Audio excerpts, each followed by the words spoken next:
হর হর মহাদেব, জয় বাবা ভোলে। যদি আপনি বাবা ভোলেনাথকে অত্যন্ত সন্তুষ্ট করতে চান এবং ওনার থেকে অধিক বেশি কৃপা পেতে চান, তাহলে বাড়িতেই আপনি কিভাবে বাবা ভোলেনাথের পুজো করবেন। যারা যারা বাড়িতে শিবলিঙ্গ এবং শিব পূজা করছেন, তারা বাড়িতে কিছু নিয়ম পালন করবেন, যাতে আপনি বাবা ভোলেনাথকে অত্যন্ত বেশি সন্তুষ্ট করে তার কৃপা আশীর্বাদ লাভ করতে পারবেন। আজকে আমি এই ভিডিও নিয়ে এসেছি। আমি খুব সিম্পলভাবে বলবো যে বাড়িতে যারা শিবলিঙ্গ রাখছেন, বাবা ভোলেনাথের সেবা পুজো করছেন, তারা কিভাবে বাবা ভোলেনাথের সেবা পুজো করবেন, যাতে আপনি বাবা ভোলেনাথের অশেষ কৃপা লাভ করতে পারেন। তো আসুন, বেশি দেরি না করে আমি প্রস্তুত করি আপনাদের মাঝে যে আজকের এই ভিডিও। দেখুন, বাবা ভোলেনাথ হচ্ছেন মহেশ্বর, ঈশ্বরের ঈশ্বরও কিন্তু মহেশ্বর, উনি হচ্ছে ভগবান শ্রীকৃষ্ণের গুণ অবতার। দেখুন, বাবা ভোলেনাথের সর্বোত্তম সবচেয়ে প্রিয় হচ্ছে বেলপত্র। আপনার বাড়িতে যেটা থাকুক না থাকুক, ভোলেনাথের প্রিয় অভিষেক করার জন্য জলও যদি না থাকে, কিন্তু বেলপত্র থাকা অবশ্যই দরকার। কোনো পুষ্প না থাকুক, যেটাই না থাকুক, কিন্তু বেলপত্র মাস্ট। বেলপত্র লাগবে, চন্দন আর ধাতুরা।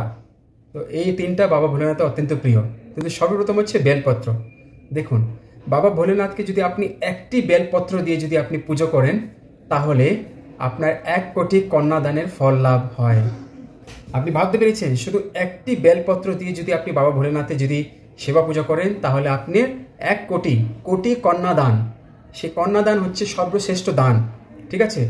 তো কন্যাদান, আপনি ভাবুন যে 1 কোটি কন্যাদান ফলে দান করা, আপনি সেই ফল আপনি পাচ্ছেন। মহাদেব আপনাকে সেই আশীর্বাদ দিচ্ছে, আপনাকে ডিসকাউন্ট ভরে দিচ্ছে মহাদেব হাত তুলে।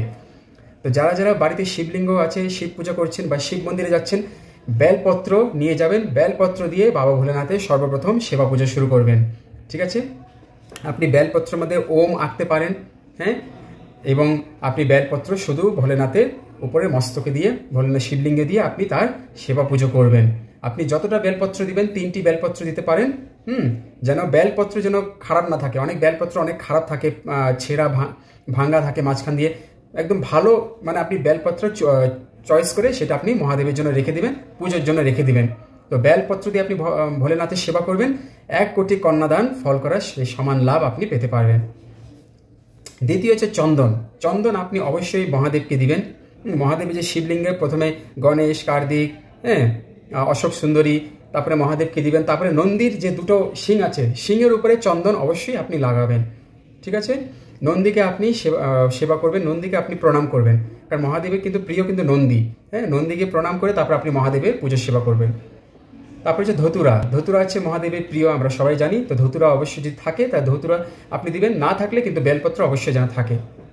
এবং অনেক রকমের সাদা ফুল আছে যেগুলো আপনি মহাদেবকে দিতে পারেন, সেগুলো আপনি অর্পণ করতে পারেন। জবা ফুল আছে। মহাদেবের সাথে আপনি মাতা পার্বতী, সবসময় যখন মহাদেবের সেবা পুজো করবেন, মাতা পার্বতী আর ভোলেনাথ দুজনকে একসাথে দেখুন। মাতা পার্বতী হচ্ছে শক্তি আর ভোলেনাথ হচ্ছে শক্তিমান। শক্তিমানের সাথে যেন সবসময় থাকে। শক্তিকে কখনো আলাদা করে পুজো সেবা করবেন না।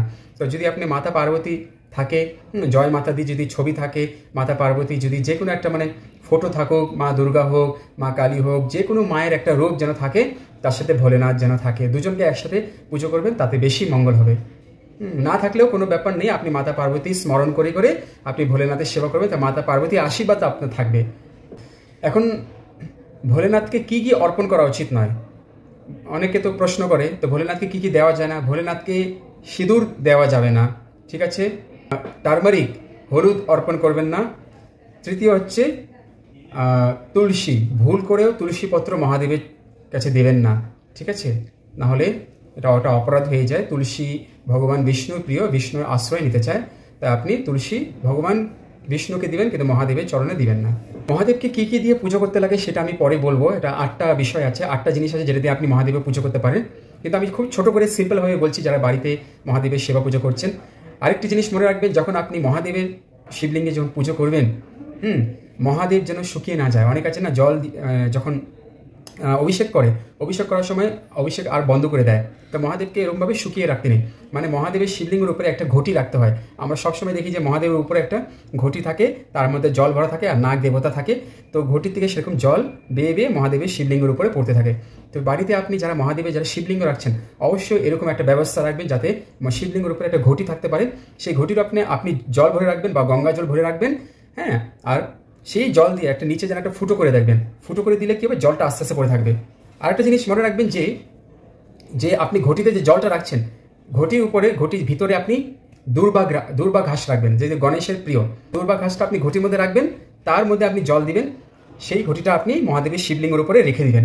আর সেই দুর্বার জলটা মহাদেবের শিবলিঙ্গের মধ্যে পড়লে এতে আপনার বাড়িতে কখনো রোগ বেমার হবে না, আপনি কখনো কোনো রোগে কোনো বেমারে আক্রান্ত হবেন না। ঠিক আছে, এটি শাস্ত্রতে ব্যাখ্যা করা আছে যে মহাদেবের যে দুব্বা ঘাসের যে জলটা সেটা শিবলিঙ্গের মহাদেবের উপরে পড়লে সেটি আপনার জন্য পরম কল্যাণ, আপনার বাড়িতে কখনো রোগ বেমার থাকবে না, আপনার নিজেরও কখনো রোগ বেমার থাকবে না, আপনি যদি আপনার মাতা পিতার জন্য পুজো করছেন তাদেরও রোগ বেমার থাকবে না।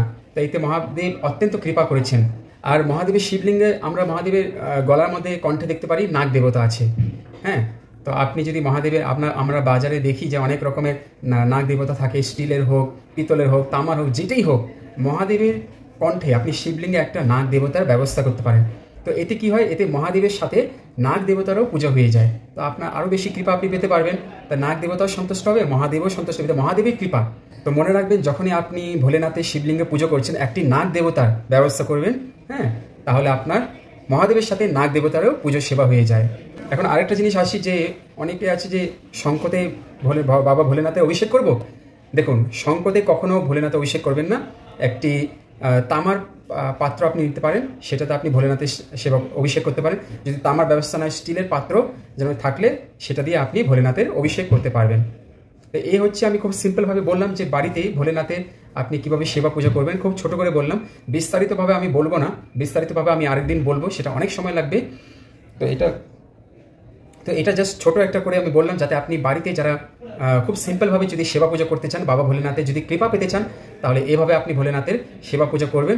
সবসময় মনে রাখবেন যে ভোলেনাথকে কী কী দেওয়া উচিত না। আরেকটা জিনিস আমি বলছি, যে যখন আপনি ভোলেনাথকে অভিষেক করবেন, দুধ ঘি আপনি জল দিয়ে অভিষেক করছেন, গঙ্গা জল দিয়ে অভিষেক করা তো সবচেয়ে বেশি ভালো। মহাদেব বেশি খুশি হয়, কিন্তু গঙ্গা জল না থাকলে আপনি জল দিয়ে করবেন, জলের মধ্যে একটু গঙ্গা জল মিলিয়ে দিবেন। তো এটা মনে রাখবেন, যখন আপনি অভিষেক করবেন, যে অভিষেকের যে জলটি আছে সেই জলটি আপনি কখনো পান করবেন না, সেই জলটা ভুল করে তুলসীর গোড়ায় কখনো ফেলবেন না, তো তাতে কিন্তু অপরাধ হবে। সেই জলটা আপনি কোনো গাছের গোড়ায় ফেলতে পারেন বা কোনো একটা খালি জায়গায় মাটিতে ফেলতে পারেন। ঠিক আছে, সেই জলটা আপনি কাউকে দিবেন না এবং নিজেও গ্রহণ করবেন না। ঠিক আছে, কোনো পশু প্রাণীকে দিবেন না, গাছের গোড়াতে ফেলে দিবেন। তো এই হচ্ছে আজকে ভোলেনাথের বাড়িতে খুব ছোট করে আপনি কিভাবে সেবা পুজো করবেন, যে বেলপত্র, ধাতুরা, চন্দন দিয়ে আপনি অবশ্যই ভোলেনাথের সেবা পুজো করবেন। ঠিক আছে, আর কী কী দিবেন না সেটাও আপনি ধ্যান রাখবেন। তো ভোলেনাথ যাতে রুষ্ট না হয়, আমাদেরকে ভগবানকে সন্তুষ্ট করতে হবে, ভগবানকে রুষ্ট করে না। তো এই শ্রাবণ মাস ভোলেনাথের অত্যন্ত প্রিয় মাস। আপনারা এই বাবা ভোলেনাথ অত্যন্ত কৃপালু, দয়ালু, সবার জন্য ভগবান দয়া কৃপা এই মাসে বেশি ডিসকাউন্ট দিচ্ছে। তো আপনারা এই ডিসকাউন্ট অবশ্যই লাভ নেবেন। মহাদেবের মন্দিরে যাবেন, মহাদেবকে নন্দীকে প্রণাম করবেন আগে, তারপরে মাতা পার্বতীকে প্রণাম। যদি আপনি মন্দিরে যান, সর্বপ্রথম নন্দীকে প্রণাম করবেন। ওম শ্রী নন্দীশ্বরায় নমঃ, এই মন্ত্রটা পাঠ করতে পারেন। আমি যখন ভোলেনাথের মন্দিরে গিয়েছিলাম, তখন নন্দীজির মন্ত্র তো আমি জানতাম না, আমি কোন মন্ত্র পাঠ করবো। তখন পূজারী বললো যে আপনি একটা মন্ত্র পাঠ করুন, ওম শ্রী নন্দীশ্বরায় নমঃ। এটা হচ্ছে নন্দী বাবার মন্ত্র। তো আপনি যখন মহাদেবের মন্দিরে যাবেন, ওম শ্রী নন্দীশ্বরায় নমঃ এটি বলে নন্দীজিকে প্রণাম করে আপনি যদি চন্দন থাকে, নন্দীজি সিংহের উপরে চন্দন লাগিয়ে দিবেন। চন্দন লাগিয়ে তারপরে আপনি মাতা পার্বতীকে প্রণাম, মাতা পার্বতী দেবী দুর্গার যা মন্ত্র আছে আপনি মাতা পার্বতীকে প্রণাম করবেন। যদি গণপতি বাপ্পা থাকে, গণপতি বাপ্পাকেও প্রণাম করবেন, ওনার পুত্র। মহাদেবের কাছে স্টেপ বাই স্টেপ পৌঁছাতে হয়, ওনারা হচ্ছে গুরু। তো গুরু শরণ নিয়ে তারপরে মহাদেবের কাছে যেতে হবে। তো মহাদেবের প্রিয়জন, আমরা ডাইরেক্ট মহাদেবের কাছে যাব না। মহাদেবের যারা প্রিয় তাদের স্মরণে, তাদের পাদচরণে, তাদের শ্রীচরণে যেন আমরা ভক্তি নিবেদন করে, তাদেরকে সশ্রদ্ধ প্রণাম নিবেদন করে যদি আমরা মহাদেবের কাছে যাই, মহাদেব বেশি খুশি হবে, কৃপা বেশি পাওয়া যাবে। তো এটি মহাদেব খুশি হলে তো ভগবান নারায়ণও খুশি হবে। তো সবসময় ধ্যান রাখবেন, যদি গণেশজি থাকে, গণেশজিকে আপনি প্রণাম করবেন। ওম শ্রী গণপতেই নমঃ, অনেকগুলো মন্ত্র আছে, ওম শ্রী গণেশায় নমঃ, ওম গণপতেই নমঃ। আপনি যে কোনো একটা প্রিয় মন্ত্র, গণেশজির মন্ত্র আপনি পাঠ করতে পারেন। তারপর যদি কার্তিক থাকে, ওম শ্রী কার্তিকেয় নমঃ, কার্তিক বাবার মন্ত্র পাঠ, কার্তিক বাবাকে প্রণাম করে তারপরে আপনি দেবাদিদেব মহেশ্বরকে আপনি পুজো করতে পারেন। মন্দিরে আপনি সেবা পুজো বেলপত্র নিয়ে যাবেন, দুধ আছে, যা আছে আপনি মন্দিরে দান করবেন। কিন্তু মনে রাখবেন, মন্দিরে গেলে আপনাকে কিছু না কিছু হাতে নিয়ে যেতে হবে, কখনো খালি হাতে মন্দিরে যাবেন না। আমি এই জিনিসটা বারবার বলি, আপনি একটা ফল নিয়ে যাবেন, ধূপকাঠি নিয়ে যাবেন, পুষ্প নিয়ে যাবেন, বেলপত্র নিয়ে যাবেন, কিন্তু মন্দিরে কখনো খালি হাতে যাবেন না, এটি ধ্যান রাখবেন। তো এই হচ্ছে আজকে বিষয়। তো আশা করি আপনারা সবাই সুন্দরভাবে বুঝতে পেরেছেন। কোনো যদি অসুবিধা থাকে আপনি অবশ্যই আমাকে প্রশ্ন করবেন, আমি আপনার উত্তর দেওয়ার প্রচেষ্টা করব।